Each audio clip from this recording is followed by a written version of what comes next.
All right. Hello, Abraham. Thank you. I've been listening to you for 10 years. This is my first seminar. And just as a report card for Abraham and the law of attraction, I manifested an exact house. A year before it even went on the market, I looked at it, I saw it, I thought, nope, that's out of my price range, but I used that as my visual. And then a year later, it came on the market, and I bought the house because my financial situation had changed. How everything is. Everything's that way. Yep. That exact house. All right, so first question is silly and quick. It is, so if I have many inspirations and I need to have inspired action, but I'm choosing which one to focus on. I have many invention ideas, but now wait for life a moment. gets in the way. We're going to hear you fully. Yep. But we want to put a picture in your mind of what we mean by inspiration. I have many inspirations. When you are the vibrational equivalent of your vortex, then what's in the vortex moves seamlessly into your mind, into your awareness, into your observable, noticeable awareness. When you're in that state, it's a state of being, and the awarenesses become rich and full and many at the same time. What you just said sounded more like if I have many desires.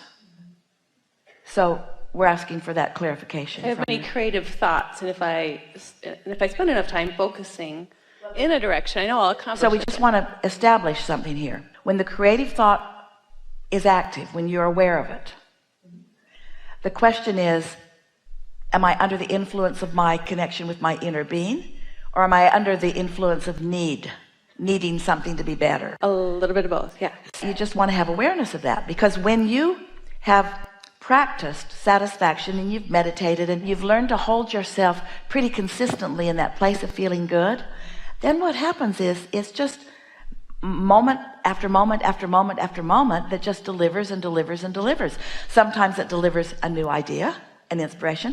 Sometimes it delivers awareness of something that's right in front of you that you might not have noticed otherwise. Sometimes it delivers a person who speaks words that you feel true resonance with. Sometimes it delivers a scene of a house on a street that catches your attention and really rings your bells. Sometimes it delivers awareness of something that you can't afford right now, but it delivered it, and if you didn't go to I can't afford it, then you stayed in alignment with it, you see?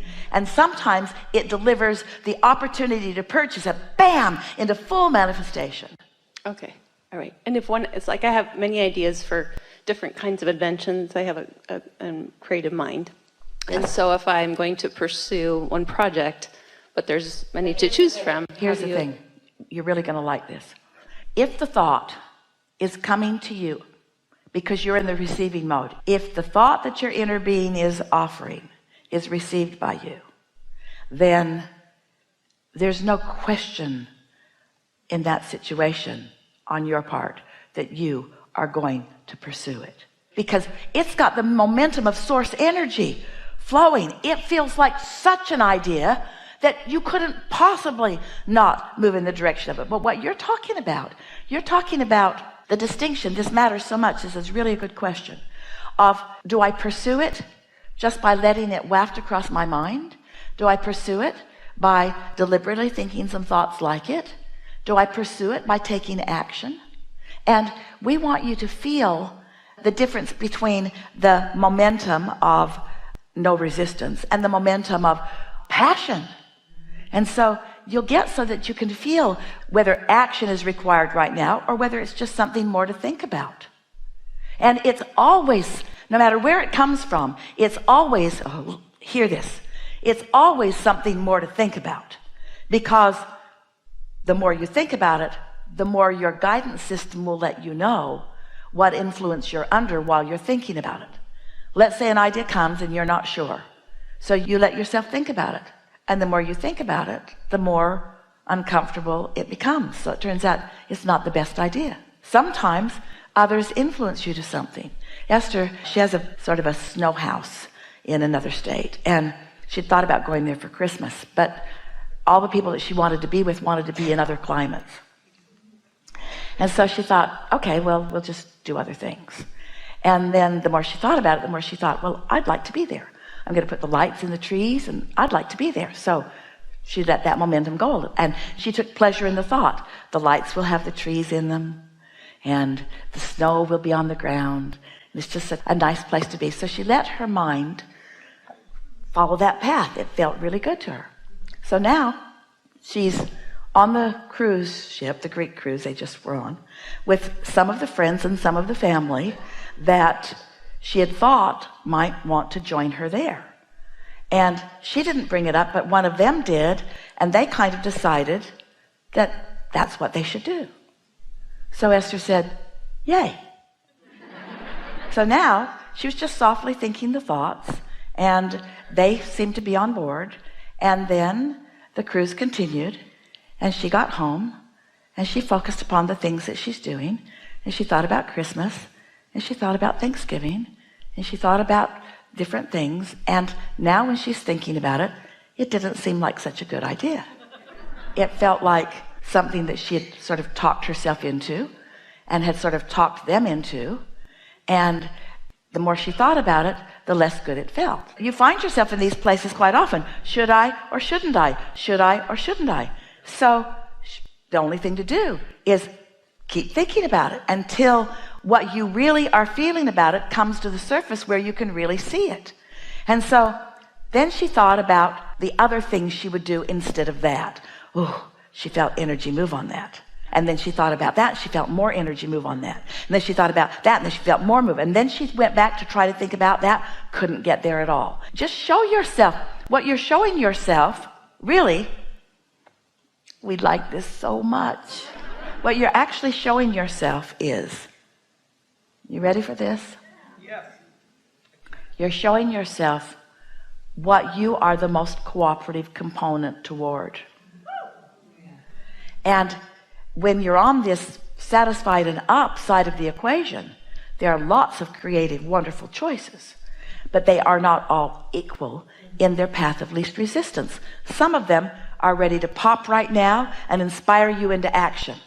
Some of them are just ready for you to follow the thought thread of and thrill yourself. Some of them are just that delicious thought that you can lie in bed at night and think about while you drift off to sleep. Some of them are just those nice things that you want to collect a little more data about and talk to other people about. And the difference between the softer ones and the ones that will move you to action is momentum. Well, suddenly Esther realized she had enough action in that period of time.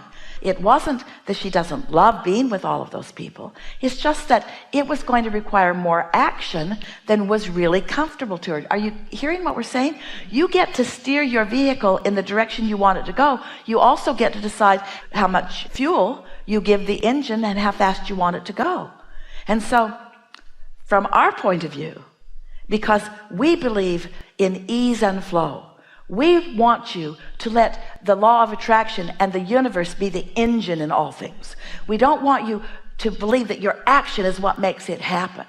It's not your action that makes it happen. It's your allowing that makes it happen. So it wasn't that doing that trip was going to cause Esther to need to do more action than she was comfortable with. It's that her belief that it would require more action. Got to get out there 2 days early, got to go to the store, got to buy all that food, got to make sure that everything's ready. It wasn't that she couldn't have done that with ease. It was that there was resistance for Esther on that path. Therefore, that was not the path of least resistance. And we're just going to say this. We want you so much to hear it. Your path of least resistance is always the best path. Did you hear it? Your path of least resistance is always your best path. But think about who you've trained yourself to be. Most of you don't really believe that. You believe the path of most virtue is the best path. The path that makes me look the most important is the best path. The path that serves the most people is the best path. The path of least resistance is the best path. And why is that? Because your inner being heard you. Your inner being knows what you want. Your inner being has carved that out. And when you catch a whiff of what that path is, now you've got movement, you've got energy, you've got cooperative components surrounding you, you've got fun, you've got living happily ever after, you've got satisfaction. Did that make sense to you? That was really refining. That was a very fine point to a deliberate creator, which you are. So we have time for one more? Yes. Okay, I'm interested in how something dovetails. So the law of attraction and sort of Well, I'm a holistic chiropractor, and I help people optimize their health. I don't just adjust them, I do a bunch of other things. And so... Let's just stop here. You are, through your adjustments, offering an analogy to what we're talking about that your inner being does. Aligning, yes. You're just opening that path for them so that the energy can flow a little better. We would rather they figured out how to do it on their own than bone cracking. Yes. But it's the same idea. Do you follow? Yeah. So, but one of the techniques that I do, I use energy testing to target nutrition to balance their metabolism and oftentimes their neurochemistry. And so when their neurochemistry improves, you can take a very skittish, nervous somebody who could never achieve an alpha state in a meditative state if they tried for 10 years. With targeted be careful nutrition, with those kinds of statements. Okay, but with that isn't true, or even close to true. Right, but somebody who could be having trouble with that could take a big giant shortcut if they just tweaked the vibration of their food or their nutrition. So I always feel like that's a missing puzzle piece. But here's the thing, but what you're talking about in both the chiropractic movement and even the nutrition, you're talking about them finding a behavior or an action that then is evidence of energy flowing. And if you'll just flip that on its head a little bit and think in terms of the energy flowing, which then inspires the behavior, not a behavior that then fits, but following a path that leads to the behavior. When you get into alignment, you'll find all of that. And the reason you can find it is because you're in alignment. And the reason that you can find it for others is because you're in alignment. That the bridge you want to make with them is the alignment and then.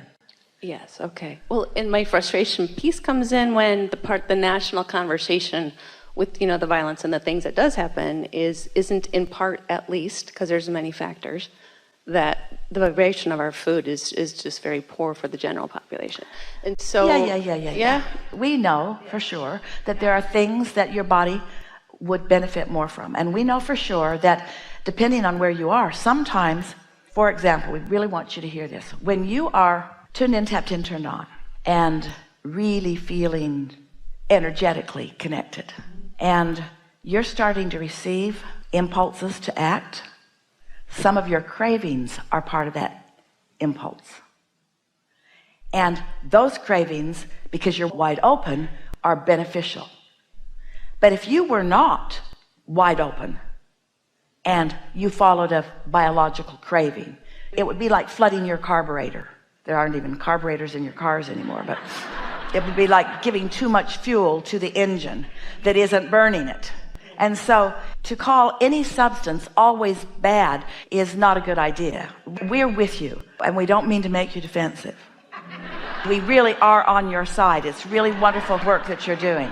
But the alignment then inspires the behavior. This is the bottom line of what we're really wanting to say. You just can't sort through the piles of people and experiences in life and come to a whole bunch of conclusions about what's the right or wrong thing to eat and always be right, because everybody's different. But you want to think about why they're different. They're different moment to moment because they are energetically different moment to moment, not just because they're different biologically or genetically created. That's some of it too, but it's more about the energy that's flowing through them in the moment that inspires the craving. Being tuned into your inner being will inspire you to eat things that lots of nutritionists will tell you should not eat.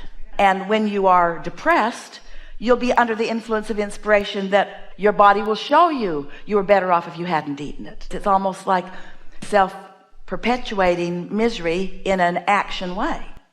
But you just can't take behaviors or substances or foods or experiences and put them in categories of good or bad or even best, better, and bestest. You just can't do that because it's dependent upon what you're doing vibrationally in the moment. Got it. Great. Thank you. Really good. Thank you. Really good.